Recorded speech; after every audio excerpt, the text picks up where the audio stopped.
Love is so important. When your children make mistakes and when your children have problems, you love them through it. You don't always agree or have to, but you know, to let things go. But you need to love them no matter what. The night of September 3rd, I didn't get any sleep. If you've ever tried to sleep, you just start to doze off. Oh. Well, she'd wake me up, roll me over. I'd say, do you want to go to the hospital? What do you want? No. So I'd just roll over and go back to sleep. So that morning, I had an early flight that I had to participate in. So I said, now, you sure you don't want me to stay home? No. Are you positive? Yes. So I said, all right, I'm going to go fly, and I'll call you just before I take off. Okay. So I did. She says, no, I'm home, all right, I'm all right. So I take off, and I'm flying. I flew for about 2 hours and some minutes. Come back and land, and they meet me and say, congratulations, Father. Yeah. So she didn't even know she was in labor. No.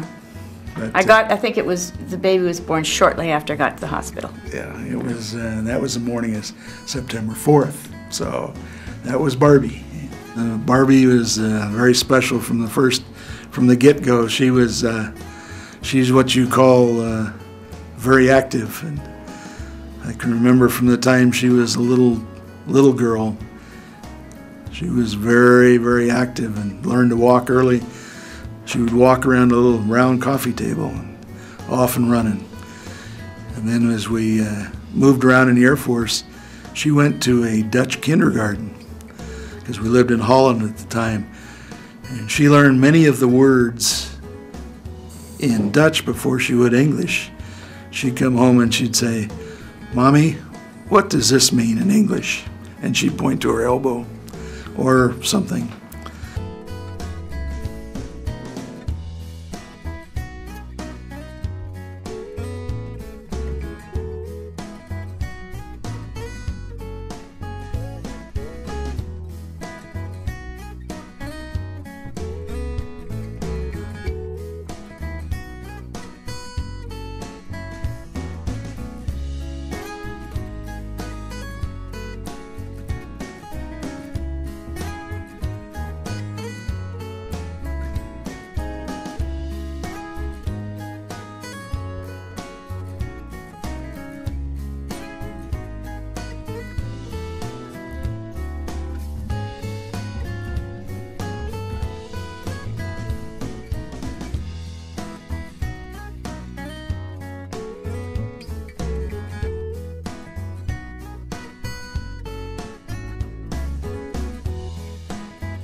So, and Brian was he was born in the Netherlands, and very unique over there. They take very good care of their children. And it was a learning experience just watching him grow up in that country.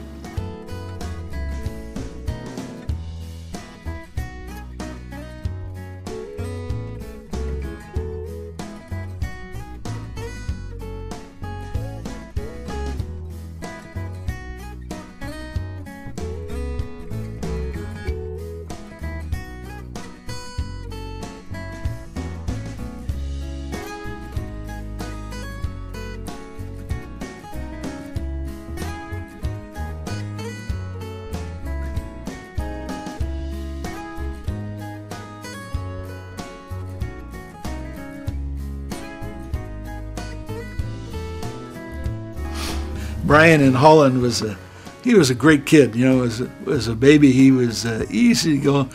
Where Barbie was out running around all the time, Brian was mellow, easy going, and we would get together as family, and he'd go up and play on the beach. He had a great time in England. He wasn't very old at that point, but and in the Netherlands, he would go over to the Dutch babysitters, and he picked up all the Dutch habits. I mean, good and bad, but they didn't have a crib for him to sleep in, so he slept in a drawer, which was an interesting experience. Yeah, great son. Typical son going through the growing pains. He was all boy. One of the things that he did when he was younger in Arizona is he got a paper route. And the remarkable thing there was he got up early in the morning, sometimes as early as I did to go to work, but then we always knew when he was coming home because he'd whistle. Now, some of his customers were not very happy as he would go down the street throwing his newspapers, but he'd be whistling. Some of them he'd wake up, some of them he didn't want to wake up, but he always whistled and we knew he was coming home.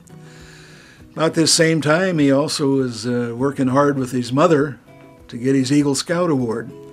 So we were really proud of him, and of course his mother made him, or not made him, but she made sure he got his Eagle Scout. And we're really proud of him for doing that. Brian and Barbie both went on to get their bachelor's degree from Brigham Young University in Utah.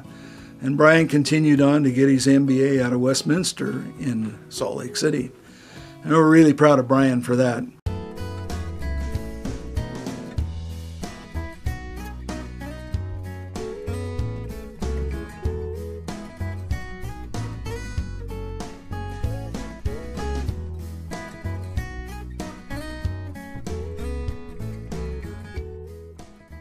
I don't remember exactly the very first time I met Barb, but I remember we flew to Chicago, and Brian and Barb, and Pat and I went out to dinner at this very nice Italian restaurant to get to know her better, and they were planning the wedding at that time. And so that's the first time I really met Barb, my future daughter-in-law. And most men hate to admit it, but there's three very important women in every man's life.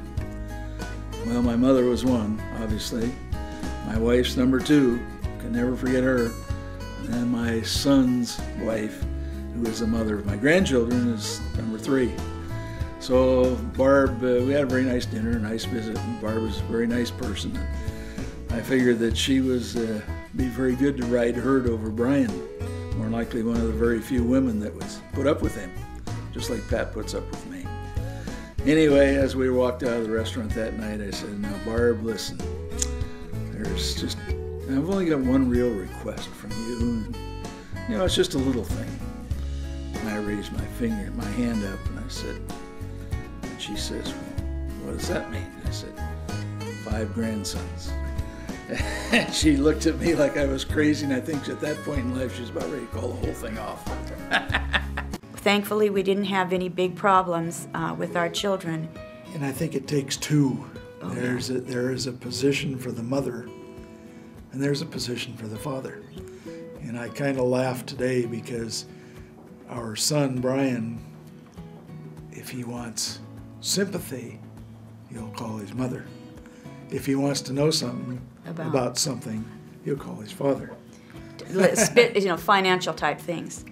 That's the same thing with Barbie. Barbie calls her dad a rock, and when she went out to search for her search, she didn't search very far, but she dated different ones. They just couldn't be. They had to be the rock that her dad was, and she has an awesome husband. I've had a great life. I have a wonderful husband. I have wonderful children. I've lived a long time. I've done so many things in my life that, I've met the Queen of England. I've traveled throughout Europe, traveled throughout the United States, and have had an absolutely wonderful ride. I knew it myself. I knew inside me that was something that had to be done. So college graduation was a big deal. Even getting a master's degree was a big deal. I did it while I was working full-time, at nights and weekends, and F-15 Squadron Commander was a experience. Air Force career was a great experience. The airline career was a great experience. My building career is a great experience. Well, of course, marriage and children, but also my baptism into the Church of Jesus Christ of Latter-day Saints. That it has probably been one of the best things that I've ever done in my life. This was my husband's religion, and I was a convert to it. I raised my children that way, and I'm just very, very happy. Well, kids, you've seen what I've been through, and hopefully that your life is as good as mine, that you set some goals for yourself and learn Remember, you got a Father in heaven. We know where we came from. We know where we're going. We know why we're here. Treat people the way you want to be treated. Take care of your families. Take care of your relatives. It's the most important thing in the whole world is the family. Everything after that is strictly after the fact. And have a good life. To my children, keep on going. You guys are greatest. Your achievements are wonderful. You're beautiful. You make us proud. And to the grandchildren, look up to your parents and set your goals and reach for them, and you can't go wrong. We love you. Absolutely fantastic life. If I died tomorrow, I have lived, you know, a dream. You know, I'm happy with where I'm at. Happy in life, and if I die tomorrow, I'll be just perfectly content. I've been a lot of places, met a lot of people, done a lot of things, and had a good time. I've got a great family that will follow me. What more could you ask for?